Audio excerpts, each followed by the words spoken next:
நான் ஏன் தௌஹீத் கொள்கையில ஏத்துக்கல தெரியுமா? ரசூலுல்லாஹ்வை பின்பற்ற ரொம்ப கஷ்டமா இருந்துச்சு. அல்லாஹ்ட்ட சொல்ல முடியுமா? நிறைய பேர் தாடி வைக்கல, அல்ல நிறைய பேர் ஜுப்பா போடல, நிறைய பேர் தஸ்பீஹ் பண்ணி வைக்கல, அதனால அந்த கொள்கையை நான் ஏத்துக்கொள்ளல இப்படின்னு சொல்ல முடியுமா? மறுமையில விசாரணை வருகின்ற பொழுது நீ ஏப்பா தௌஹீதை ஏத்துக்கல? இல்ல இல்ல, அந்த கூட்டம் ரொம்ப கம்மியான கூட்டம், அவங்க அப்படி இருந்தாங்க, மெஜாரிட்டியான கூட்டம் தர்காவுக்கு போனாங்க, தாயத்தை கட்டினார்கள், மதுஹபை பின்பற்றினார்கள், எனவேதான் மெஜாரிட்டி பக்கம் நான் நின்னேன் இப்படின்னு அல்லாஹ்ட்ட போய் சொல்ல முடியுமா? உலகத்துல இந்த சால்ஜாபை சொல்ல முடியும், ஆனால் உங்களையும் என்னையும் படைச்ச ரப்பிடத்தில் ஒரு காலத்திலும் சொல்ல முடியாது. அதனால தயவு செய்து எங்க ஜமாத்துக்கு வாங்க, நாங்க யாரையும் கூப்பிடல, டிஎன்டிஜிக்கு வாங்க தேவையில்லை. இது ஒரு தாவாவுக்கு உண்டான அமைப்பு. உங்களுக்கு பிடிச்சிருந்தா வாங்க, இல்லன்னா நல்லா திட்டிட்டு போங்க, எங்களுக்கு அதை பத்தி ஒரு கவலையும் கிடையாது. ஆனால் நீங்க இந்த அமைப்புல இருங்க, இல்லாம போங்க, தௌஹீதுல இருங்க.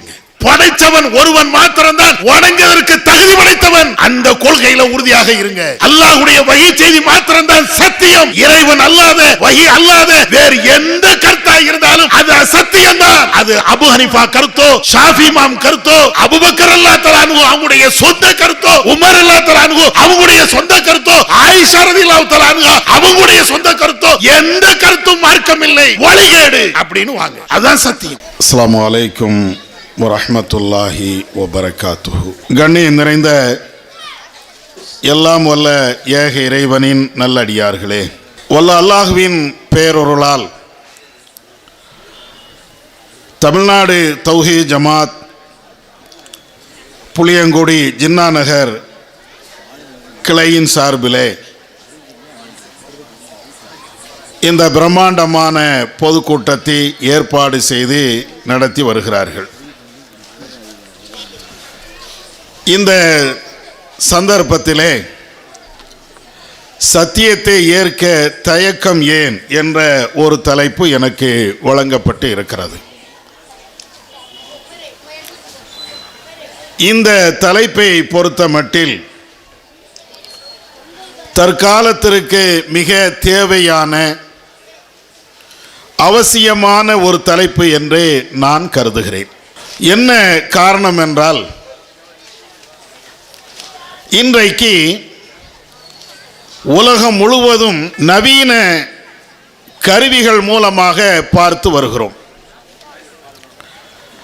வாட்ஸ்அப் செய்திகளிலேயும் அதே போன்று சமூக வலைதளங்களிலேயும் ஏராளமான செய்திகள் அனைத்தையும் நாம் பார்த்து வருகிறோம். இதை பார்க்கின்ற பொழுது ஒவ்வொரு மனிதனுக்கும் ஒவ்வொரு விதமான குழப்பங்கள் ஏற்பட்டு இருக்கிறது. இதுதான் யதார்த்தமான உண்மை. ஒருவர் ஒரு வீடியோவை அனுப்புவார், அந்த வீடியோவை நாம் பார்ப்போம். பார்க்கின்ற பொழுது அதிலே சொல்லப்பட்ட கருத்து மிகச்சரியாக இருப்பது போன்று நமக்கு தோன்றும். அடுத்து இன்னொரு வீடியோவை அனுப்புவார், அதை பார்க்கின்ற பொழுது முந்தைய வீடியோவை விட இந்த வீடியோவினுடைய கருத்து, இவர் சொல்லக்கூடிய செய்தி ரொம்ப சரியாக இருக்கிறது என்று தோன்றும். இன்னொரு கருத்தை ஏற்கனவே சொல்லப்பட்ட அந்த இரண்டு வீடியோக்களுக்கும் மாற்றமாக மூன்றாவது ஒரு வீடியோவை அனுப்புவார். அதை பார்த்தால் இதுவும் சரியாக தெரிகிறதே. கடைசி வரையும் பார்த்து கொண்டே இருக்கிறோம்.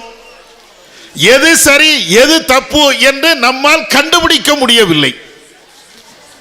அந்த அளவிற்கு இன்றைக்கு சமூக வலைதளங்களிலே ஒவ்வொரு ஆட்களுடைய பயான்கள், ஒவ்வொரு ஆட்களுடைய பேச்சுக்கள், ஒவ்வொருவருடைய சித்தாந்தங்கள், கொள்கை கோட்பாடுகள் அனைத்தையும் வாட்ஸ்அப் என்ற அல்லது சமூக வலைதளங்கள் என்ற அதிலே நமக்கு அனுப்பிக்கொண்டே இருக்கிறார்கள். நம்முடைய செல்போனுடைய மெமரி, அந்த பவர் எல்லாமே தீர்ந்து போய் விடுகிறது. ஆனாலும் அனுப்பக்கூடியவர்கள் நின்றபாடில்லை. இதை கேளுங்க, அதை கேளுங்க, இதை பாருங்க, அதை பாருங்க. இது எல்லாவற்றையும் தாண்டி குழம்பு வைக்கிறது எப்படி, ரசம் வைக்கிறது எப்படி, பிரியாணி வைக்கிறது எப்படி, ஆட்டுக்கால் பாயா வைக்கிறது எப்படி, அது வேற வந்துகிட்டே இருக்கிறது.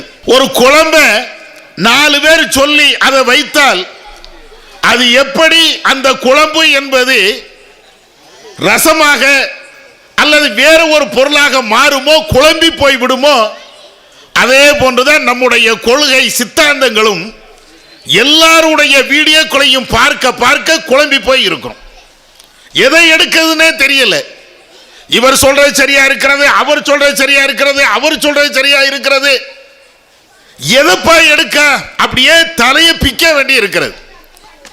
தர்கா வழிபாடு கூடும் அப்படின்னு ஒரு ஆள் பேசுவார். அப்படியோ அப்ப தர்காவுக்கு போயிட வேண்டியதானே அப்படின்னு நினைக்கும் போது இன்னொரு வீடியோ வரும். அங்க போயிடாத, நரகத்துக்கு போயிருவேன் அப்படிம்பாரு. என்னடா இது, தர்கா கூடும், தர்கா போலன்னா சொர்க்கன்னாரு. இன்னொரு ஆள் வந்தா தர்காவுக்கு போ, அதுதான் சொர்க்கங்கிறாரு. என்ன செய்ய? அதே மாதிரி இன்னொரு ஆள் வருவாரு, நபி தோழர்களை பின்பற்றுங்க. இன்னொரு ஆளு நான் எங்கடா சொன்னேன் அப்படின்னு கேட்பாரு. சமூக வலைதளங்கள்ல இவ்வளவு குமிஞ்சு கிடக்கிறது. எல்லா கொள்கையும் நீங்கள் பார்த்தீர்கள் என்றால் அவ்வளவு குழப்பங்கள் தான் மிஞ்சி கிடக்கிறது.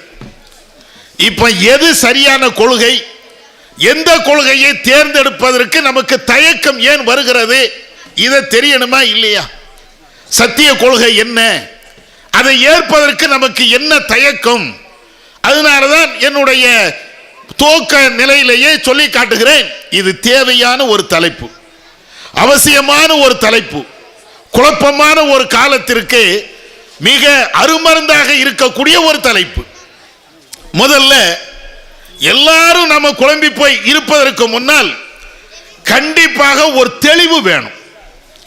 தெளிவு என்பது எப்படி எடுக்கிறது? எந்த கொள்கை சரி, எந்த கொள்கை தப்பு, எந்த கொள்கையில் நாம போனால் மறுமையில ஜெயிக்க முடியும், இப்படின்னு ஒரு முடிவு எடுக்கிறதாக இருந்தால், எது சத்திய கொள்கை என்று தெரிவதாக இருந்தால், நம்முடைய மனதில் என்னென்ன சிந்தனைகள் இருக்கிறதோ எல்லாத்தையும் தூக்கி ஓரமா வச்சிடணும். நீங்க தௌஹீத்வாதிகள் குர்ஆனையும் ஹதீஸையும் மாத்திரம்தான் பின்பற்ற வேண்டும் அப்படின்னு இருக்கிறீங்களா? அதை கொஞ்சம் வெளியில வச்சுக்கிட்டு யோசிங்க. மதுஹப் அதுதான் சரி, 4 மதுஹப்களில் ஏதாவது ஒன்றை பின்பற்ற வேண்டும், அப்படி பின்பற்றினால்தான் எனக்கு சொர்க்கம் அப்படின்னு நீங்க நினைக்கிறீங்களா? கொஞ்ச நேரத்துக்கு அதையும் தூக்கி வெளியில வைங்க. இல்ல இல்ல, தர்காவுக்கு போறதுதான் சரியான வழி, தர்கா வழிபாடு செய்வதுதான், அந்த அவுலியாக்கள் நாதாக்கள் வழிமார்கள் தான் என்னை சொர்க்கத்துக்கு அழைத்து செல்வார்கள், சிபாரிசு செய்வார்கள் என்று அந்த சித்தாந்தத்தில் இருக்கிறீங்களா? அதையும் கொஞ்சம் வெளியில வைங்க. இல்ல இல்ல, இமாம்களை பின்பற்ற வேண்டும், முன்னோர்களை பின்பற்ற வேண்டும், சஹாபாக்களை பின்பற்ற வேண்டும், இதுதான் உங்களுடைய வழியா? அதையும் கொஞ்சம் வெளியில வைங்க. இவைகளையும் தாண்டி வேற ஏதாவது சித்தாந்தங்கள் இருக்கிறதா? அதையும் தூக்கி கொஞ்சம் வெளியில வைங்க. எல்லாத்தையும் தூக்கி வெளியில வச்சுட்டு எது சரி எது சரியில்லை அப்படின்னு முதல்ல முடிவுக்கு வரணும். உதாரணத்திற்கு புரியறதுக்கு அப்படி சொல்றேன். ஒரு வீடு இருக்கிறது, அசிங்கமாக இருக்கிறது, அங்க 4 துணி, இங்க 4 துணி, இங்க 4 அழுக்கு, அந்த சேரு கவுந்து கிடக்குது, இந்த சோபா இங்க கிழிஞ்சு கிடக்குது, பாய் அங்க நடக்குது, தலைவாணி இங்க கிடக்குது. பாத்திரத்தை பார்த்தீங்கன்னா ஒரு பாத்திரம் இங்க உருளுது, இன்னொரு பாத்திரம் அங்க உருளுது, கையில ஒரு பாத்திரம், காலில் ஒரு பாத்திரம், அங்க 2 டம்ளர், இங்க 2 டம்ளர், வீடு ஃபுல்லா அப்படியே குப்பையாக நிறைஞ்சு கிடக்கிறது. இப்ப இதை சரி பண்ணணும். என்ன செய்வீங்க? இந்த வீட்டை நீட்டாக ஆக்கணும், தூய்மையாக ஆக்கணும். முதல்ல வீடு நிறைய இறைந்து கிடக்கக்கூடிய, ஆங்காங்கே குப்பைகளாக கொட்டி இருக்கக்கூடிய எல்லாத்தையும் வீட்டை விட்டு வெளியில அப்புறப்படுத்தும். செய்யறோமா? நம்ம வீட்டில் முதல்ல சுத்தப்படுத்துவதாக இருந்தால் முதல்ல என்ன செய்வோம்? இருக்கக்கூடிய ஜாமான் எல்லாத்தையும் தூக்கி வெளியில வை. வெளியில வச்சுக்கிட்டு எந்த பொருள் உனக்கு தேவையோ அதை மட்டும் உள்ள கொண்டு வரணும். கட்டில் மட்டும் தேவை, அதை உள்ள கொண்டு வா. அப்புறம் எதுக்கு அதை இதை எல்லாத்தையும் குப்பை தூக்கி விட்டு உள்ள வச்ச? எது தேவையோ அதை உள்ள கொண்டு வா, பாக்கி எல்லாம் வெளியில போடு, காய்லாங்கடையில போடு, பழைய கடையில போடு. சொல்றோமா? வீடு நிறைய குப்பைகள் இருந்தால் அங்கே நாம கையாளக்கூடிய அற்புதமான ஒரு வழிமுறை, எல்லாத்தையும் தூக்கி எடுத்துட்டு எது சரியோ எது தேவையோ அதை மட்டும் உள்ள கொண்டு வாங்க. அதே மாதிரிதான் வாட்ஸ்அப், ஃபேஸ்புக், சமூக வலைதளங்கள், அங்க பயானு இங்க பயானு, அது சரியா இது சரியா அப்படின்னு தலையை குழம்பிக் கொண்டு இருக்கக்கூடிய நாமோ எல்லாத்தையும் தூக்கி வெளியில வச்சிடணும். எதையும் நம்முடைய மனசுல வைக்க கூடாது, எதையும் நம்முடைய உள்ளத்துல வச்சிருக்க கூடாது. அதுக்கு பின்னாடி எது சரி எது சத்தியம் அப்படின்னு தெரிஞ்சதுக்கு பின்னாடி ஒன்னொன்னா உள்ள எடுத்து வைங்க. இதுதான் காய்தல் ஓவத்தல் இன்றி நேர்மையாக ஒரு சத்திய கொள்கையை அறிவதற்கு சரியான வழியாக இருக்கும். எந்த வழியை நீங்க சத்திய கொள்கை நீங்க எடுத்துக்கிடுங்க. ஆனா எடுப்பதற்கு முன்னாடி நம்முடைய உள்ளத்தை வெறுமன வைக்கணும். அந்த கருத்து இந்த கருத்து அப்படின்னு குழம்பிய நிலையில நம்முடைய உள்ளத்தை வைத்துக் கொண்டு நீங்க சிந்திச்சீங்கன்னா சரியான பாதையை தேடினீர்கள் என்றால் கண்டிப்பாக கிடைக்காது. அதனால எல்லாத்தையும் வெளியில வச்சுக்கிட்டு எது சத்தியம். முதல்ல ஒரு விஷயம், முஸ்லிம்களாக இருக்கக்கூடிய நாம் அனைவர்களுமே தரீகாவாதியா இருக்கட்டும், தர்காவாதிகளாக இருக்கட்டும், சுன்ன ஜமாத்தை சார்ந்தவர்களாக இருக்கட்டும், சலஃபி ஜமாத்தை சார்ந்தவர்களாக இருக்கட்டும், வேறு வேறு அமைப்பு எந்த அமைப்பா இருக்கட்டும், நாம எல்லாருமே ஒன்னே ஏற்றுக்கொண்டு இருக்கிறோம். எதை ஏற்றுக்கிறோம்? அல் குர்ஆன் என்பதுதான் வேதம், அல் குர்ஆன் என்பதுதான் வஹி செய்தி. நபி அவர்கள் பேசக்கூடிய செய்திகள் அனைத்தும் வஹி செய்தி. இது எல்லாருமே ஏற்றிருக்கிறோம். இதுல யாராவது மாறுபட்ட கருத்துல இருக்கிறோமா? ஒரு மதுஹபை பின்பற்றக்கூடிய ஆள்கிட்ட போய் நீங்க கேளுங்க, குர்ஆன் என்பது அல்லாஹ்ட்ட இருந்து வந்ததா வேறு மனுஷன்ட்ட இருந்து வந்ததா? அல்லாஹ்ட்ட இருந்து தான் வந்துச்சு. ஹதீஸ் என்பது எங்க இருந்து வந்தது? அதுவும் அல்லாஹ்ட்ட இருந்து தான் வந்தது. மாற்று கருத்து இல்லை. தர்கா வழிபாடு உள்ளவர்கள்ட்ட நீங்க போய் கேளுங்க, குர்ஆன் என்பது அங்க இருந்து வந்தது, ஹதீஸ் என்பது அங்க இருந்து வந்தது. இதுலயும் அவங்களுக்கும் மாற்று கருத்து கிடையாது. வேற எந்த அமைப்பா இருந்தாலும், எந்த இயக்கமா இருந்தாலும், எந்த கொள்கை சார்ந்தவர்களா இருந்தாலும், முஸ்லிம்கள்ட்ட யார்கிட்ட போய் கேட்டாலும் குர்ஆனும் ஹதீஸும் அல்லாஹ்ட்ட இருந்து வந்தது. இதுல மாறுபட்ட கருத்து இல்லை தானே? அப்ப எல்லாரும் ஒரு விஷயத்துல நாம ஒன்றுபட்டு இருக்கிறோம் என்றால் அந்த குர்ஆன் என்பது, அந்த வஹி செய்தி என்பது சத்திய கொள்கைனா எதை சொல்லுது? முதல்ல அங்க இருந்து வரும். குர்ஆன்ல பார்க்கலாம்ல, குர்ஆன் தான் அல்லாஹ்ட்ட இருந்து வந்த வஹி அப்படிங்கிறதுல யாருக்கும் மாறுபட்ட கருத்து இல்லை. யாரும் வேறு விதமான ஒரு செய்தி நம்ம சொல்றது இல்லை. அப்ப அல்லாஹ்ட்ட இருந்துதான் இந்த வேதம் வந்திருக்கிறது என்று நாம் அத்தனை பேர்களும் ஒருமித்த கருத்தில் இருக்கிறோம் என்றால் அந்த குர்ஆன் வந்து சத்திய மார்க்கம், சத்திய கொள்கை எதை சொல்கிறது? திருமறை குர்ஆன்ல சூரத்துல் பக்ரா என்று சொல்லப்படுகின்ற 2வது அத்தியாயத்தில் இறைவன் சொல்லி காட்டுகிறான், அல் ஹக்கு மிர் ரப்பிக். சத்தியம்னா என்ன தெரியுமா? சத்திய கொள்கைனா என்ன தெரியுமா? அல் ஹக்கு மிர் ரப்பிக், உம்முடைய இறைவன்கிட்ட இருந்து வந்திருக்கணும். சத்தியம் என்றாலேயே வேற எங்க இருந்து வராது, கடவுள்கிட்ட இருந்து வரணும், அல்லாஹ்ட்ட இருந்து வரணும். அல்லாஹ்ட்ட இருந்து வரக்கூடிய ஒரு வழிதான், அது ஒண்ணுதான் சத்திய கொள்கை. இது நான் சொல்லல, இறைவன் சொல்லி காட்டுகிறான். எல்லாரும் ஏற்றிருக்கக்கூடிய வேத வரிகள் நமக்கு இவ்வளவு அழகாக சொல்லி தருகிறது. சத்தியம்னா நான் சொல்ற சத்தியம் கிடையாது, நீங்க பேசுற சத்தியம் கிடையாது.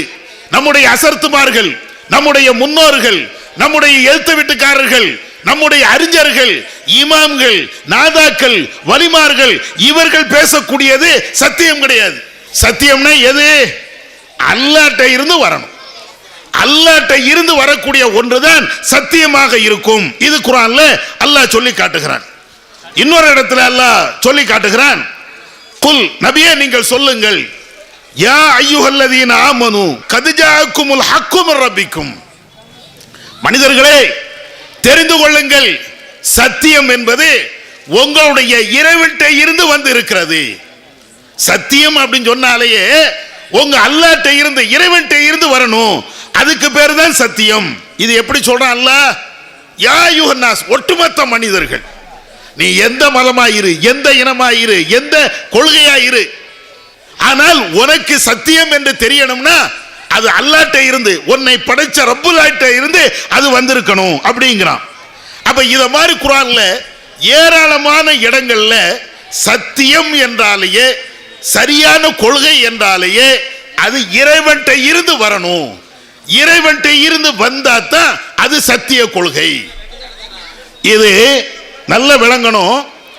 நம்ம மதுஹப் இமாம்கள் சொன்ன வார்த்தை அல்ல, நபித்தோழர்கள் சொன்ன வார்த்தை அல்ல, பெரிய பெரிய அவுலியாக்கள் நாதாக்கள் சொன்ன வார்த்தை அல்ல. உங்களையும் என்னையும் இந்த உலகத்தையும் படைத்த ஏக இறைவன் சொன்ன ஒரு வார்த்தை. எதுப்பா சத்தியம் எது அசத்தியம்? குழப்பமா இருக்கா? குழப்பமா இருக்கா? ரொம்ப தடுமாறி போய் இருக்கிறியா? ஒண்ணு வேண்டாம், ஒவ்வொன்னா கேளு. ஒவ்வொரு விஷயமும் இது சத்தியமா அசத்தியமா அப்படின்னு நீ பாரு. பார்க்கிறதுக்கு அல்லாஹ்ட்ட இருந்து வந்தது என்றால் அது சத்தியம், அல்லாஹ் அல்லாத மற்றவர்கள்ட்ட வந்தது என்றால் அது அசத்தியம். முடிஞ்சே போச்சு. இப்போ ஒவ்வொன்றா எடுங்களேன். நம்ம சமூகத்தில் இருக்கக்கூடிய ஒவ்வொரு விஷயத்தையா நீங்க எடுங்க. எல்லாரும் சொர்க்கம் போகணும்னு நினைக்கிறோம், நரகம் போகணும் எந்த முஸ்லீமும் நினைப்பது இல்லை. தர்கா வழிபாடு செய்யக்கூடியவர்களும், தாயத்தை தொழிலாக செய்யக்கூடியவர்களும், அதன் மேல நம்பிக்கை வைத்திருக்கக்கூடியவர்களும், பேய் பிசாசு தட்டு என்று அத்தனை விஷயங்களை நம்பக்கூடியவர்களும், இமாம்களை மதுஹபுகள் வேண்டும் என்று நம்பக்கூடியவர்களும் எல்லாருமே சொர்க்கம் போகணும் தான் நினைக்கிறோம். யாராவது ஒரு ஆள் இல்ல நான் நரகத்துக்கு போறேன், அதுக்கு தான் தர்காவுக்கு போறேன், யாராவது சொல்லுவாங்களா? தர்காவை உயிர் மூச்சாக கொண்டவர்களும் கூட தர்காவுக்கு நான் போறதுக்கு உண்டான காரணம் சொர்க்கம் போகணும். மதுஹபுகளை பின்பற்றவர்கள் கூட நான் நரகத்துக்காக போக வேண்டும் என்பதற்காக வேண்டி நான் இந்த கொள்கையை பின்பற்றல. நான் பின்பற்றுவதற்கு உண்டான காரணம் என்ன? சொர்க்கம் போகணும். எல்லாரும் சொர்க்கம் தான். ஆனா அல்லாஹ் என்ன சொல்றான்? சொர்க்கம் போ, சத்திய கொள்கையில இருந்தால் நீ சொர்க்கம் போகலாம். இப்ப இந்த மதுஹபோ தரீகாவோ தர்காவோ எதுவாக இருக்கட்டும், இந்த கொள்கையில எது சத்தியம்? நீங்க ரொம்ப கஷ்டம்னா பட தேவையில்லை. ஒவ்வொரு ஆள்கிட்டையும் நீங்க ஆதாரத்தை கேளுங்க. என்ன ஆதாரத்தை கேட்கணும்? நீங்க மதுஹபை பின்பற்றணுங்கிறீங்க. 4 மதுஹபுகளில் ஏதாவது ஒரு மதுஹபை பின்பற்றினால்தான் சொர்க்கம் என்று சொல்கிறீர்கள். ரைட், நான் அதுக்கு வரேன், அந்த கொள்கைக்கு நான் வரேன். மதுஹபை பின்பற்றுகின்ற இந்த கொள்கைக்கு நான் வருவதற்கு தயார். ஆனால் இது சத்திய கொள்கையாக இருக்கணும். சத்தியம்னா என்ன? அல்லாஹ்ட்ட இருந்து வரணும். ஏற்கனவே சொன்னா இல்லையா, ரஹ்மான்ட்ட இருந்து வரணும். இந்த 4 மதுஹபுல ஹனஃபியை பின்பற்றணுமா? பின்பற்ற தயார். ஷாஃபியை பின்பற்றணுமா? பின்பற்ற தயார். அல்லது அஹ்மது இப்னு ஹம்பல் அந்த மதுஹபை பின்பற்றணுமா? ரெடி அப்பா, எதனாலும் ரெடி, நான் தயார். ஆனால் ஒரே ஒரு நிபந்தனை தான், இது சத்திய கொள்கையாக இருக்கணும், அல்லாஹ்ட்ட இருந்து வந்திருக்கணும். நீ ஹனஃபி மதுஹபை பின்பற்ற வேண்டும் என்று நீங்க சொல்லுங்க. அப்படி பின்பற்ற வேண்டும் என்று இறைவன் குர்ஆன்ல எங்க சொல்லி இருக்கிறார்? ஒரே ஒரு வசனத்தை காட்டுங்க. ஷாஃபிங்கிற கூடிய பேரு எங்கேயாவது உண்டா? ஹனஃபிங்கிற பேரு எங்கேயாவது உண்டா? மாலிகி என்ற பேரு எங்கேயாவது உண்டா? குர்ஆன்ல கேட்கிறேன், சத்திய கொள்கையில கேட்கிறேன். பிற எப்படி ஹனஃபியை கொண்டாந்தீங்க? பிற எப்படி ஷாஃபியை கொண்டு வந்தீங்க? ஹம்பல் மதுஹபை எப்படி கொண்டு வந்தீங்க? மாலிக் மதுஹபை எப்ப கொண்டு வந்தீங்க? குர்ஆன்ல நபி வழிகள்ல ஒரு இடத்துல கூட ஷாஃபி மதுஹப் என்று, ஹனஃபி மதுஹப் என்று, ஹம்பலி மதுஹப் என்று, மாலிக் மதுஹப் என்று, ஔசாஇ மதுஹப் என்று, சௌரி மதுஹப் என்று ஒரு பேர் இல்லையே. மதுஹபுகளை பின்பற்றக்கூடிய சகோதரர்களே கொஞ்சம் சிந்திச்சு பாருங்க. நீங்க சொர்க்கம் போக வேண்டும் என்று விரும்புவது உண்மை என்றால், நீங்கள் இருப்பதுதான் சத்திய கொள்கை என்றால், அந்த மதுஹபின் பக்கம் எங்களை நீங்கள் அழைப்பது சரி என்றால் நாங்கள் வர தயார். ஆனா அது சத்திய கொள்கைன்னு நிரூபிங்க. குர்ஆன்ல இந்த வசனத்துல அல்லாஹ் ஷாஃபி மதுஹபை பின்பற்ற சொல்கிறான், சொல்லுங்க. நபிகள் நாயகம் ஸல்லல்லாஹு அலைஹி வஸல்லம் அவர்கள் ஹனஃபி மதுஹபை பின்பற்ற சொல்லி இந்த ஹதீஸ்ல, புகாரில, முஸ்லிம்ல, திருமதியில, நசையில, அபூதாவுதுல இது போன்ற ஹதீஸ் கிரந்தங்கள்ல இந்த செய்தி பதிவு செய்யப்பட்டிருக்கிறது அப்படின்னு நீங்க சொல்லுங்க. எங்க இருக்குது? ஒரு ஹதீஸை காட்டுங்களேன். ஜமாத்துல் உலமா தலைவர்ல இருந்து இந்த பள்ளி இமாமுகள் வரையிலையும் இதுக்கு ஒரே ஒரு ஆதாரத்தை காட்ட முடியுமா? நம்மளை திட்டத்தான் முடியும், நம்மளை ஏசத்தான் முடியும், நம்மளை கடும் சொற்களால் அவர்கள் பேசத்தான் முடியும். ஆனால் ஒரு காலத்திலையும் இது சத்தியம்தான் என்று சொல்வதற்கு சத்திய குர்ஆன்ல இருந்து ஒரே ஒரு வசனத்தை காட்ட முடியல. அப்படிங்கிறதுனால அப்புறம் எப்படி அதை நீங்க பின்பற்ற போறீங்க? மதுஹபை பின்பற்றுவதுதான் சொர்க்கம் என்று எதை வச்சு நீங்க சொல்றீங்க? மதுஹபை பின்பற்றவில்லை என்றால் உங்களுக்கு நரகம் அப்படின்னு எதை வச்சு நீங்க பேசுறீங்க?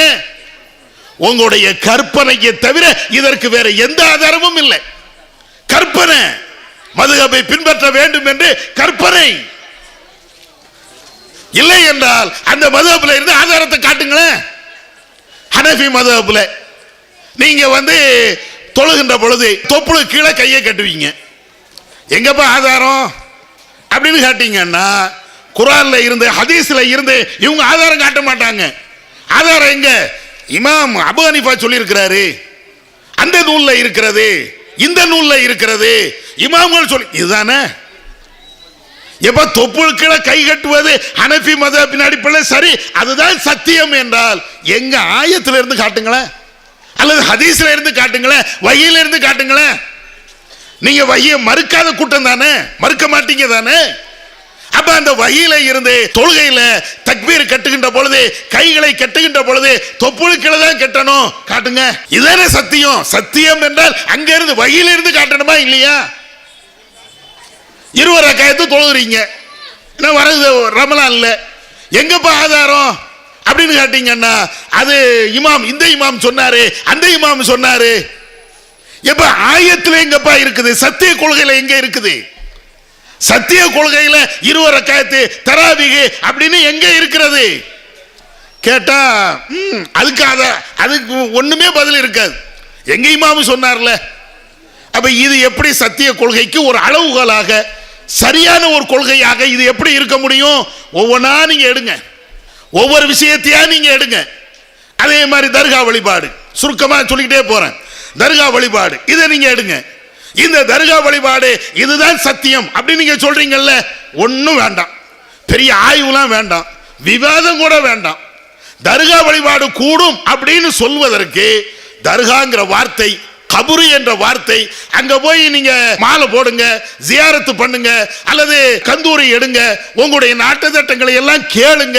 இப்ப தர்கா வழிபாடு என்னெல்லாம் செய்றீங்களோ அவைகள் அனைத்தும் குர்ஆன்ல இருக்குது. ஒரு ஆயத்தை காட்டிருங்க, ஒரே ஒரு ஆயத்து, ஒரு ஹதீஸை காட்டுங்க. இப்ராஹிம் நபி எத்தனையோ ஆண்டுகளுக்கு முன்னால் வாழ்ந்தவர்கள், நபி அவர்கள் இப்ராஹிம் நபியை நிறைய போற்றி புகழ்ந்து இருக்கிறாங்க. அந்த இப்ராஹிம் நபிக்கு நபி அவர்கள் கபர் கட்டி இருக்கிறாங்களா? காட்டுங்க. முடிஞ்சு போச்சு. நபி அவர்கள் இப்படி ஒரு நபிக்கு கபர் கட்டி இருக்கிறாங்க, அந்த நபிக்கு உருசு எடுத்திருக்கிறாங்க, அந்த நபிக்கு சந்தன கூட எடுத்திருக்கிறாங்க, அந்த நபிக்கு யானையை வச்சு ஊர்வலம் எடுத்திருக்கிறாங்க, அந்த நபிக்கு உடைய கபருக்கு இது போன்ற திருவிழாக்களை எல்லாம் கொண்டாடி இருக்கிறாங்க. காட்டுங்க. என்ன செய்வீங்க? அது அப்படி உருசு எங்கிருந்து, அரசுல இருந்து வருகிறது, அதுல இருந்து இப்படின்னு வார்த்தை விளையாட்டு தான். ஏன் காட்ட முடியல? சத்திய கொள்கை அதுதான் என்றால் அங்கே இருந்து காட்ட வேண்டியதானே. உருசு இப்படி இருக்கிறது, இந்த ஹதீஸ்ல இருக்கிறது, நபி அவர்கள் இப்படி செஞ்சிருக்கிறாங்க, எங்கேயாவது காட்ட முடியுமா? தர்கா வழிபாடு இன்னைக்கு நீங்க செய்யற மாதிரி எங்கேயாவது காட்டுறதுக்கு அது முடியுதா? முடியல. எந்த அளவுக்கு நீங்க சத்திய கொள்கைன்னு மக்கள்கிட்ட பேசுறீங்க, தர்கா வழிபாடு கூடும் அப்படின்னு நீங்க மக்கள்கிட்ட பேசுறீங்க, அதனுடைய விளைவு இன்னைக்கு எங்க போயிட்டு இருக்கு தெரியுமா? குத்தாட்ட பாட்டுக்கு டான்ஸ் ஆடுறான். யாரு? நீங்க பேர் வச்ச அப்துல் காதர், நீங்கள் பேர் வச்ச முஹியுத்தீன், நீங்கள் பேர் வச்ச இப்ராஹிம், அல்லாஹ்வுடைய பள்ளியிலே துதிக்க வேண்டிய அந்த நாவுகள், இறைவனை போற்ற வேண்டிய அந்த நாவுகள் இன்றைக்கு சினிமா பாட்டையும் குத்தாட்ட பாட்டுகளையும் தர்கா கலாச்சாரம், அதை வழிபாடு முறை, கந்தூரி முறை என்ற அடிப்படையில் தெருவில் போட்டு இன்னைக்கு ஆடுதானா? குத்தாட்டம் போடுறாங்களா? இன்னைக்கும் மேலப்பாளையத்தில் நடக்குது. நேத்து நடந்துச்சு. ஏதோ ஒரு தர்காவா, அந்த தர்காவில் மேலதாளங்கள் எல்லாம் போட்டு வான வேடிக்கைகள் எல்லாம் போடுறாங்க. போட்டுட்டு ஆடுப்பா. யார் ஆடுதா? உங்க வீட்டு பிள்ளை. எங்க வீட்டு பிள்ளை ஆட மாட்டான். உங்க வீட்டு பிள்ளைங்க நீங்க தர்கா அது கூடும் என்று நீங்க பேசுறீங்களே, அதனுடைய வெளிப்பாடு அவன் நின்னுக்கிட்டு ஆடுதான், வேட்டியை மடிச்சு கட்டிக்கிட்டு ஏதோ தண்ணி அடிச்சவன் எப்படி ஆடுவானோ அதே மாதிரி. கொஞ்ச நாட்களுக்கு முன்பு திருநெல்வேலி மாவட்டம் கங்கை கொண்டான், அங்க நடந்த கூத்து உங்களுக்கு தெரியுமில்ல, தர்கா. நீங்க பிற மதத்தில் அவங்க என்ன செய்யறாங்களோ அதே மாதிரி செஞ்சாங்க. பிற மதத்தில் என்ன செய்வாங்க, அது அவங்களுடைய கொள்கை, அது அவங்களுடைய நம்பிக்கை, அது வேற மேட்ரு. அவங்க என்ன செய்வாங்க, பால் குடம் எடுத்துட்டு போவாங்க, அதே மாதிரி முளைப்பாரி அதை கொண்டு போவாங்க. இப்படி ஏதாவது ஒண்ணு அவங்களுடைய கடவுளுக்காண்டி கொண்டு போகும்போது கடவுள் அவங்க மேனியில வந்து ஆடுதாங்க அப்படின்னு சொல்லி அவங்களுடைய நம்பிக்கையில அவங்க செய்யறாங்க. இதை அப்படியே காப்பி எடுத்து அங்க ஒரு அவுலியா கங்கை கொண்டான்ல, அந்த அவுலியாவுக்கு நம்ம ஆட்கள் பால் குடம் இப்படி எடுத்துட்டு போறான். பின்னால 2 பேர் அவனை பிடிச்சு தள்ளுறான், இன்னும் 2 பேர் அவனை பிடிச்சு இந்த சைடு பிடிக்கிறான், இந்த சைடு பிடிக்கிறான். என்னன்னா அவர் அப்படியே அவுலியா மேல வந்துட்டாராம், அவுலியா மேல வந்து இப்படியே ஆடுதாராம். அடே, இது சத்திய கொள்கை என்றால், இதுதான் சரி என்றால், இதுதான் கரெக்ட் என்றால் நீங்க வேதத்தில இருந்து காட்டுங்க, ஹதீஸ்ல இருந்து, வகிச்சையில இருந்து நீங்க காட்டுங்க. எங்க கொண்டு போய் விட்டுருக்கிறீங்க? ஆலிம்களே, அல்லாஹ்வை பயப்பட வேண்டாமா? ரஹ்மானை பயப்பட வேண்டாமா? சத்திய கொள்கைக்கு நீங்கள் வைத்திருக்கக்கூடிய அளவுகள் தான் என்ன? பிற மதத்தவர்கள் எதை செய்கிறார்களோ அதே மாதிரி செய்ய வேண்டும், இதுதான் உங்களுடைய அளவுகோலா? அவர்கள் எப்படி தங்களுடைய கடவுளை வழிபாடு செய்கிறார்களோ அதை அப்படியே அசல் பிசகாமல் அப்படியே காப்பி அடித்து செய்யறது, இதுக்கு பேர் தான் சத்திய கொள்கையா? எந்த ஆலிமாவது பேசுறாங்களா? இது எல்லா வீடியோ சமூக வலைதளங்கள்ல இன்னைக்கும் அந்த வீடியோக்கள் இருக்கிறது. யாருக்கும் ஒரு சின்ன ரோஷம் கூட வர மாட்டேங்குது. எப்ப இந்த குர்ஆன் ஹதீஸை விடுங்க, மதுஹப்ல இப்படி ஆட்டம் போடுவதற்கு ஆதாரம் இருக்குதா? மதுஹப்ல, ஷாஃபி மதுஹப்லயோ ஹனஃபி மதுஹப்லயோ துர்ருல் முக்தார்லயோ ரத்துல் முக்தார்லயோ கன்சு தக்காய்க்கிலையோ இப்படி சாமி மாதிரி ஆடணும், அவுலியாக்கள் வந்து மேலாடுவார்கள் என்ற அந்த கருத்து, இப்படி ஆட வேண்டும் என்று சொல்லக்கூடிய அந்த கருத்து உங்களுடைய மதுஹப் நூல்ல உண்டா? இன்னைக்கு அதுதானே வச்சுக்கிட்டு இருக்கிறீங்க. மதுஹப் நூலை அப்படியே தூக்கி பிடிச்சு வச்சுக்கிட்டே இருக்கிறீங்களே, எங்கேயாவது இருக்கா? தயவு செய்து காட்டுங்க. அப்படி இல்லை என்றால் இவைகள் தவறு என்று கொஞ்சமாவது பேசுங்க, இது தப்பு அப்படின்னு பேசுங்க. அல்லாஹ்வுக்கு பயப்படுங்க, எங்களுக்கு பயப்பட வேண்டாம், ரஹ்மானுக்கு நீங்க பயப்படுங்க. அப்ப இந்த மாதிரி சத்தியத்தை நீங்கள் வேறு விதத்தில் புரிந்து வைத்திருக்கிறீங்க, அது எல்லாத்தையும் விட்டுட்டு இது சத்தியத்தில் இருக்குதா அப்படின்னு நீங்க பாருங்க. மதுஹபா இருக்கட்டும், தரீகாவா இருக்கட்டும், தர்காவா இருக்கட்டும், இதே மாதிரி இன்னும் தரீகாவாதிகள் இப்பவுமே இருக்கிறாங்க. இந்த தரீகாவாதிகள் தர்காவாதிகள் இப்ப என்னன்னா நம்மளை எதுக்குறாங்களாம், யார? தௌஹீத்வாதிகளை. அதுக்காக என்ன செய்யறது? போன வருஷம் தர்காவில் 40 டீப் கட்டினீங்கன்னா இன்னைக்கு 200 டீப் கட்டுறான். எதுக்கு? தௌஹீத்வாதிகளை எதுக்கணும்ல. அடே, தௌஹீத்வாதிகளை எதுக்கணும் அப்படின்னா 40 டீப்புக்கு 400 டீப் கட்டினா எல்லாம் சரியாயிருமா? இன்னும் கொஞ்சம் பேரு தௌஹீத்வாதி தர்கா கூடாதுங்கிறான், யானை ஊர்வலம் கூடாதுங்கிறான். நீங்க வந்து அதே மாதிரி ஊர்வலத்தை 1க்கு 2 ஆக்குங்க, டான்ஸ கூட்டுங்க, கச்சேரிகளை கூட்டுங்க. எதுக்கா? நம்மளை எதுக்கணுமா? எங்களை எதிர்க்கிறதுக்கு, இந்த தௌஹீதை எதிர்ப்பதற்கு இதுதான் வழிமுறையா? எப்போ உங்களுடைய கொள்கையின் அடிப்படையில் அதுதானா? அவுலியாக்கள் இப்படிதான் சொன்னாங்களா? நீங்க பால் குடம் தூக்குங்க, தயிர் குடம் தூக்குங்க, மோர் கடன் தூக்குங்க, அவுலியாங்கிற பேர்ல இதையெல்லாம் செய்யுங்க. எந்த அவுலியாப்பா அப்படி சொன்னாரு? அதையா சொல்லுங்க. சத்தியத்தில் இல்ல, குர்ஆன் ஹதீஸ்ல இல்ல, வஹீல இல்ல, அது வேற. குறைஞ்சபட்சம் நீங்க நம்பக்கூடிய முஹிதீன் அப்துல் காதர் ஜீலானி அவர் எழுதி வச்சிருக்கிறாரு, அந்த நூல்லையாவது இப்படி ஒண்ணு இருக்கிறது, அதையாவது காட்டுங்க. முஹிதீன் அப்துல் காதர் ஜீலானி எழுதின அந்த ஃபதஹு ரப்பானி என்ற நூல் இருக்கா இல்லையா? இன்னைக்கும் இருக்குது. அப்ப அந்த நூல்ல அவுலியாக்களுக்கு உருஸ் எடுக்கும் போது இந்த காரியத்தை எல்லாம் செய்யணும் இருக்கு, காட்டுங்க பாப்போம். ரீதா டான்ஸ்ல இருந்து கும்பாட்ட டான்ஸ்கள் எல்லாத்தையும், அப்ப இவைகள் எதுவுமே அசத்தியம் தான், சத்தியம் இல்லை என்பதற்கு ஆதாரம் குர்ஆன்ல ஹதீஸ்ல இல்ல. அந்த ஒண்ணே போதும். மதுஹபுக்கு ஆதாரம் இல்ல, தரீகாவுக்கு ஆதாரம் இல்லை, தர்காவுக்கு ஆதாரம் இல்லை. நவீன சலப்பு கொள்கைக்கு குர்ஆன்லையும் ஹதீஸ்லையும் எந்த ஆதாரமும் இல்லை. ஒட்டு வைக்க மாட்டோம். எங்களுடைய வேலையை எது எல்லாம் சத்தியமோ அதை தொடர்ந்து பேசிக்கிட்டே இருக்கிறது தான். சில பேர் கேட்கலாம், எப்ப பார்த்தாலும் மதுஹப் கூடாதுங்கிறீங்க, எப்ப பார்த்தாலும் தர்கா பேசுறீங்க. தர்கா இருக்கிறதனி பேசிட்டு தானே இருப்போம். நீ தர்காவை உடைச்சிரு, பேச மாட்டோம். தர்காவே இல்லைன்னு ஆக்கிட்டா தானே பேசாம இருக்க முடியும். மதுஹபே இல்லைன்னு சொல்லு, பேச மாட்டோம். மதுஹபை வைத்துக் கொண்டு இன்னைக்கும் நீங்க தொழுதுட்டே இருக்கிறீங்கன்னா பேசத்தானே செய்வோம். மதுஹபு, தரீகா, ஷிர்கு, பிதஅத்துகள், அனாச்சாரங்கள் இருக்கிற வரையும் நாங்க பேசிக்கிட்டே தான் இருப்போம். அப்ப சத்தியத்தை அறிந்து கொள்வதற்கு அளவுகோல் குர்ஆன்ல இருந்து வந்ததா, ஹதீஸ்ல இருந்து வந்ததா, இதை நீங்க பாருங்க. அடுத்து இப்ப நாங்க தௌஹீத் ஜமாத் ஒரு கொள்கையை பேசுகிறோம், ஒரு சித்தாந்தத்தை மக்களுக்கு மத்தியில் திரும்ப திரும்ப சொல்கிறோம். கிட்டத்தட்ட 40 ஆண்டு காலமாக அடியும் உதையும் வாங்கி கொண்டு பல வழக்குகளையும் சந்தித்துக் கொண்டு ஜெயில்கள் வரையும் போய்விட்டு இந்த கொள்கையை சொல்றோம். யாருக்கும் நாங்க ஜால்ரா அடிக்கிறது இல்லை, தேவையும் இல்லை. அப்ப நாங்க பேசுகின்ற இந்த கொள்கை சத்திய கொள்கையா அசத்திய கொள்கையா? முதல்ல அதுக்கு வாங்க. நாங்க சொல்லக்கூடிய ஒவ்வொன்றையும் நீங்க எடுங்க, ஒவ்வொன்னா நீங்க எடுங்க. நபி அவர்கள் தொழுத மாதிரி தொழுங்கிறோம். ஏன் அப்படி சொல்றோம்? புகார்ல அப்படி இருக்கிறது. சல்லு கமாரைத்துமூனி உசல்லி, என்னை எவ்வாறு தொழ கண்டீர்களோ அவ்வாறு தொழுவுங்கள். இன்னும் இருக்குது ஹதீஸ். தர்காவுக்கு போகாதீங்க, இறந்தவர்கள் செவியேற்கவே மாட்டார்கள், நீங்கள் கியாமத்து நாள் வரையும் அழைத்தாலும் அப்படின்னு நாங்க பேசுகிறோம். எங்க இருக்குது? எங்க சொந்த கருத்தா? நாங்க எங்க புத்தகத்தில் எழுதிய கருத்தா? நீங்க குர்ஆன் என்று நம்பக்கூடிய, உலகமே குர்ஆன் என்று நம்பக்கூடிய அந்த வேதத்தில் இருந்து சொல்கிறோம்.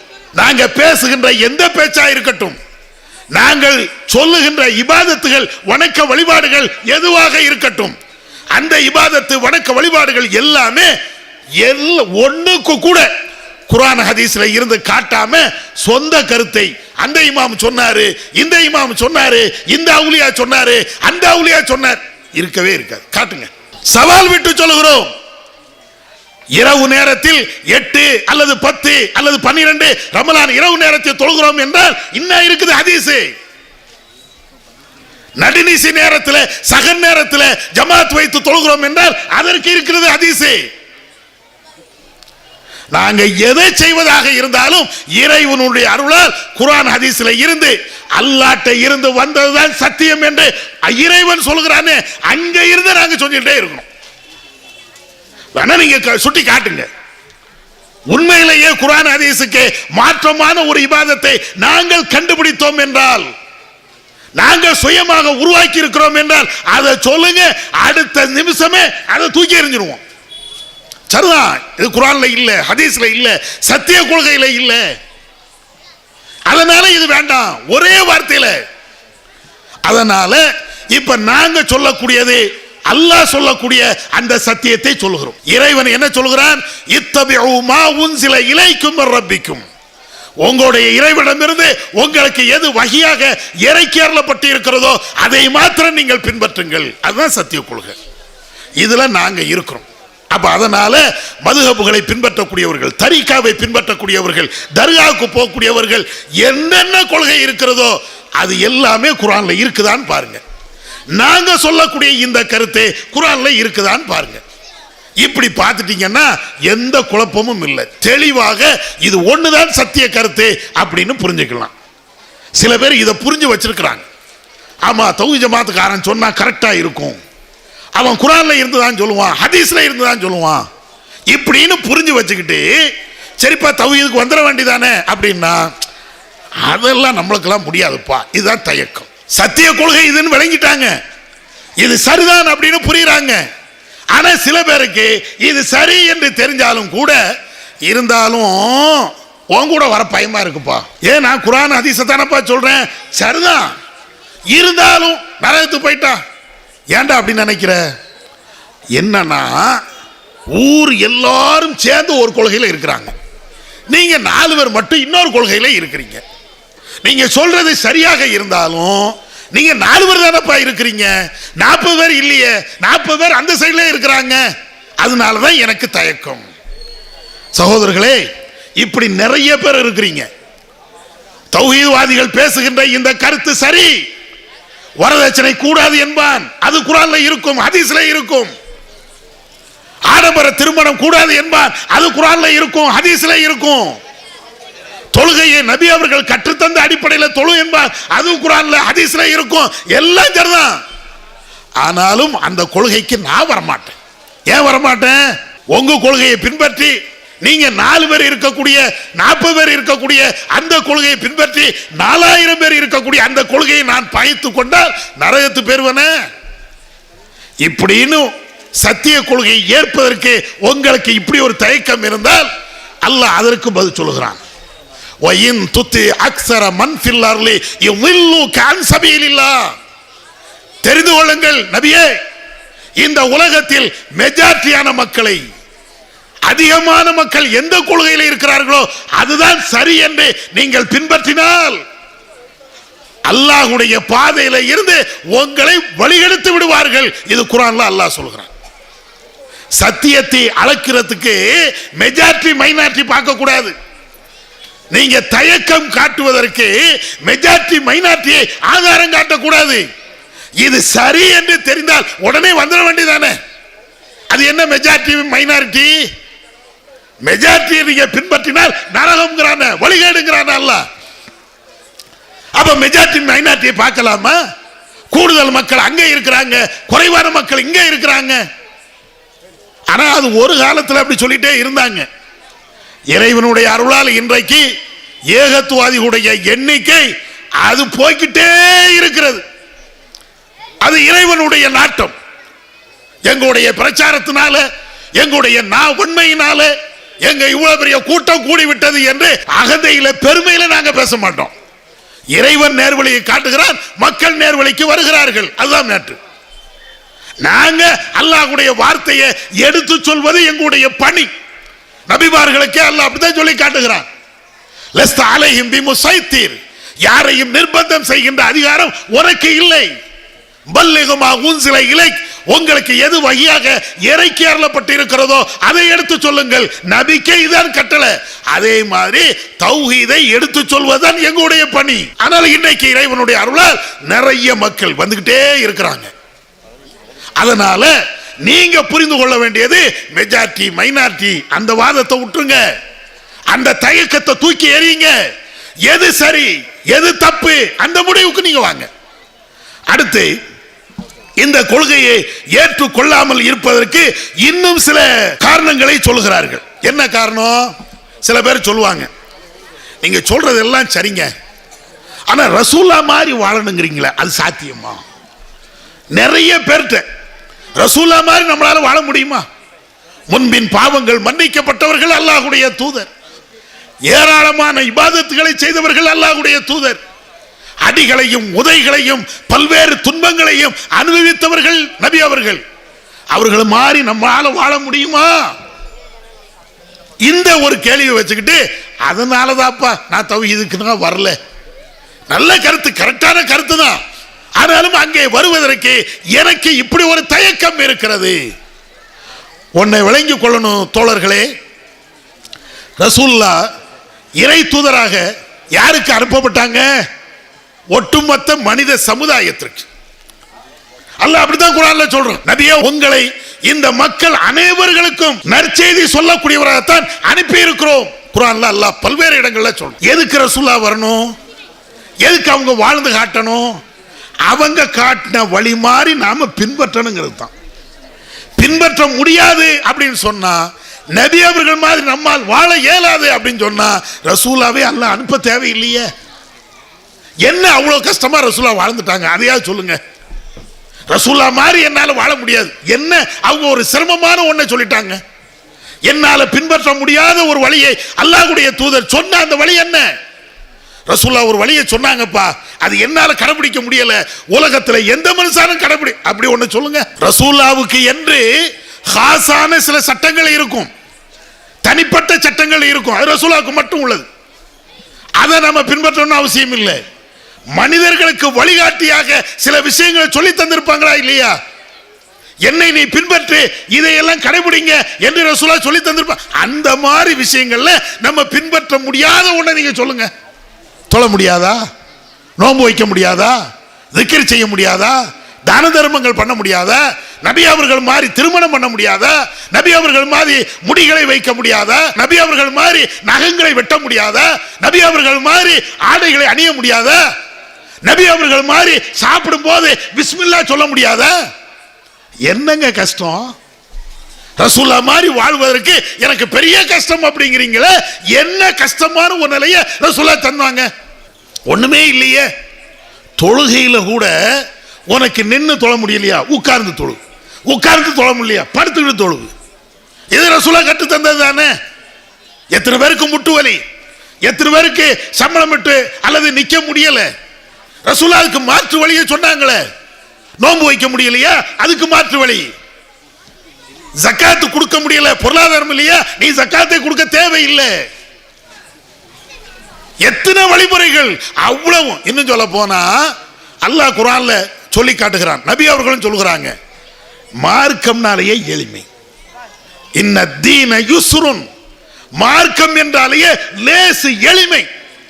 இஸ்லாத்தினுடைய அனைத்து சட்ட திட்டங்களும் அனைத்து இபாதத்துகளும் வணக்க வழிபாடுகளும் எல்லா மக்களும் பின்பற்றக்கூடிய அளவிற்கு எளிமையாக இறைவன் தந்திருக்கிறான். என்ன கஷ்டம்? அப்ப இந்த சால்ஜாப்லாம் சொல்லிக்கிட்டு என்னால சத்தியத்தை ஏற்க முடியல, அது ஒரு தயக்கம், இது ஒரு தயக்கம். இது நல்ல ஒரு சித்தாந்தங்கள் கிடையாது என்பதை நீங்கள் புரிந்து கொள்ளுங்கள். மெஜாரிட்டி மைனாரிட்டி பார்ப்பது அல்லது வேற விதமா பார்க்கிறது. இன்னும் கொஞ்சம் பேர், நீங்க யாராவது தொப்பி போடுறீங்களா? நீங்க யாராவது பெரிய தாடி வச்சிருக்கிறீங்களா? நீங்க யாராவது கையில தஸ்பீஹ் பண்ணி வச்சிருக்கிறீங்களா? இதெல்லாம் இல்லை. அதனாலதான் உங்க கூட வரதுக்கு பயமா இருக்குப்பா. பெரிய ஜுப்பா போட்டு இருந்தால், பெரிய தாடி வைத்திருந்தால், தஸ்பீஹ் பண்ணி வைத்திருந்தால், அல்ல இத மாதிரி ஏதாவது ஒரு கோலத்துல மாற்றம் பண்ணிருந்தா உங்க பின்னால வந்திருப்போம். கோலத்தை பார்த்தா இஸ்லாத்துக்கு வர்றது? கோலத்தை பார்க்க தேவையில்லையே, கொள்கையில பார்க்கணும். நான் சொல்லக்கூடிய கொள்கை என்ன, சித்தாந்தம் என்ன, எது சரி, அதையெல்லாம் பார்க்கணும். எங்க கோலம் சரியாகவும் இருக்கலாம், தப்பாகவும் இருக்கலாம். இதை வைத்துக் கொண்டு அந்த கொள்கை எனக்கு வேண்டாம், இந்த கொள்கை எனக்கு வேண்டாம் என்று சொல்வதும் அதுவும் சரியான ஒரு காரணம் அல்ல. இத மாதிரி தேவையில்லாத, மார்க்கம் சொல்லாத, மறுமைக்கு நமக்கு நஷ்டத்தை தருகின்ற பல்வேறு காரணங்களை சொல்லி இந்த தௌஹீதில் இருந்து சில பேர் போறாங்க, அல்லது தௌஹீதை ஏற்காம இருக்கிறாங்க. நிறைய தயக்கங்கள். முதல்ல விளங்கிடுங்க, இந்த தயக்கங்கள் என்பது உலகத்தில் நீங்க எனக்கு சொல்லலாம், நான் உங்களுக்கு சொல்லலாம், சால்ஜாப் சொல்லலாம், மறுமையில சொல்ல முடியுமா? நான் ஏன் தௌஹீத் கொள்கையில ஏத்துக்கல தெரியுமா? ரசூலுல்லாஹ்வை பின்பற்ற ரொம்ப கஷ்டமா இருந்துச்சு, அல்லாஹ்ட்ட சொல்ல முடியுமா? நான் தௌஹீத் கொள்கையை ஏன் ஏற்றுக்கொள்ளவில்லை தெரியுமா? நிறைய பேர் தாடி வைக்கல, அல்ல நிறைய பேர் ஜுப்பா போடல, நிறைய பேர் தஸ்பீஹ் பண்ணி வைக்கல, அதனால அந்த கொள்கையை நான் ஏற்றுக்கொள்ளல இப்படின்னு சொல்ல முடியுமா? மறுமையில விசாரணை வருகின்ற பொழுது நீ ஏப்பா தௌஹீதை ஏத்துக்கல? இல்ல இல்ல, அந்த கூட்டம் ரொம்ப சின்ன கூட்டம், ரொம்ப கம்மியான கூட்டம், அவங்க அப்படி இருந்தாங்க. மெஜாரிட்டியான கூட்டம் தர்காவுக்கு போனாங்க, தாயத்தை கட்டினார்கள், மதுஹபை பின்பற்றினார்கள், எனவேதான் மெஜாரிட்டி பக்கம் நான் நின்ன இப்படின்னு அல்லாஹ்ட்ட போய் சொல்ல முடியுமா? உலகத்தில் இந்த சால்ஜாபை சொல்ல முடியும், ஆனால் உங்களையும் என்னையும் படைச்ச ரப்பிடத்தில் ஒரு காலத்திலும் சொல்ல முடியாது. அதனால தயவு செய்து எங்க ஜமாத்துக்கு வாங்க நாங்க யாரையும் கூப்பிடல, டிஎன்டிஜிக்கு வாங்க தேவையில்லை. ஏன்? இது ஒரு தாவாக்கு உண்டான அமைப்பு. உங்களுக்கு பிடிச்சிருந்தா வாங்க, இல்லைன்னா நல்லா திட்டிட்டு போங்க, எங்களுக்கு அதை பத்தி ஒரு கவலையும் கிடையாது. ஆனால் நீங்க இந்த அமைப்புல இருங்க, இல்லாம போங்க. தௌஹீதிலே படைத்தவன் ஒருவன் மாத்திரம்தான் வணங்குவதற்கு தகுதி படைத்தவன். அந்த கொள்கையில உறுதியாக இருங்க. அல்லாஹ்வுடைய வஹி செய்தி மாத்திரம்தான் சத்தியம்.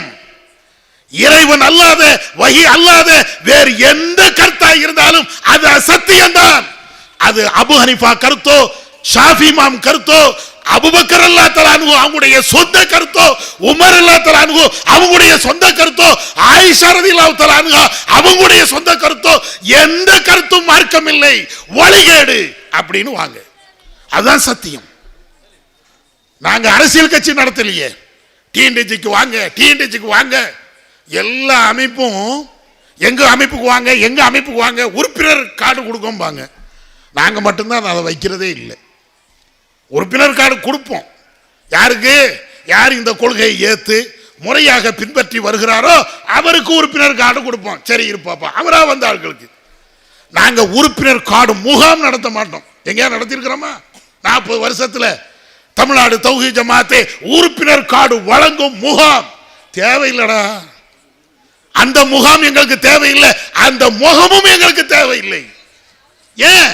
இது மறுமை சார்ந்த சித்தாந்தங்கள், சத்தியத்தை சொல்லக்கூடிய சித்தாந்தங்கள்.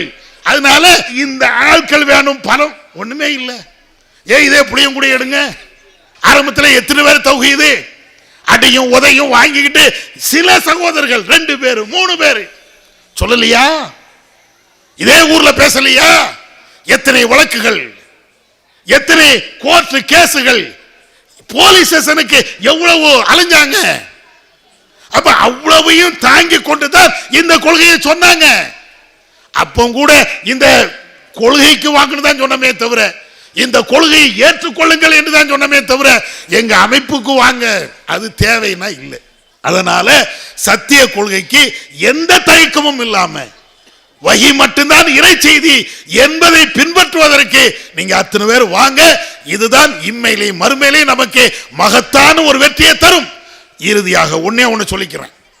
சமீப காலத்தில் தௌஹீத் என்கிற பேர்ல இந்த நவீன சலஃபுகள் கொஞ்சம் ஆட்டம் போட்டுக்கிட்டே இருக்கிறாங்க.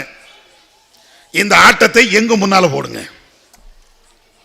உங்க ஆட்டம் பேஸ்புக்ல நிக்க கூடாது, உங்க ஆட்டம் மர்கஸ்ல நிக்க கூடாது. உங்களுடைய ஆட்டம் நீங்க யாரை மூளைச்சலவை செய்திருக்கிறீர்களோ அவர்களோடு நிப்பாட்டாதீங்க. வாங்க, வெளியில வாங்க. ஏன் தௌஹீதுங்கிற பேர்ல இன்னைக்கு நீங்கள் மக்களை எங்க கொண்டு போயிட்டீங்க தெரியுதா?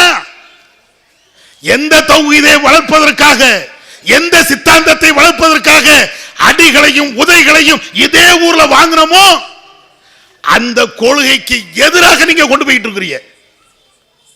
பேய் பிசாசு இருக்குதுன்னு மட்டும்தான் நீங்க சொல்லல, கொஞ்ச காலத்துல அதையும் சொல்ல வந்துருவீங்க. பேய் இருக்குது, பிசாசு இருக்குது. அது இலங்கையில சில பேர் சொல்லிட்டு இருக்கிறாங்களாக கேள்விப்படுறேன்.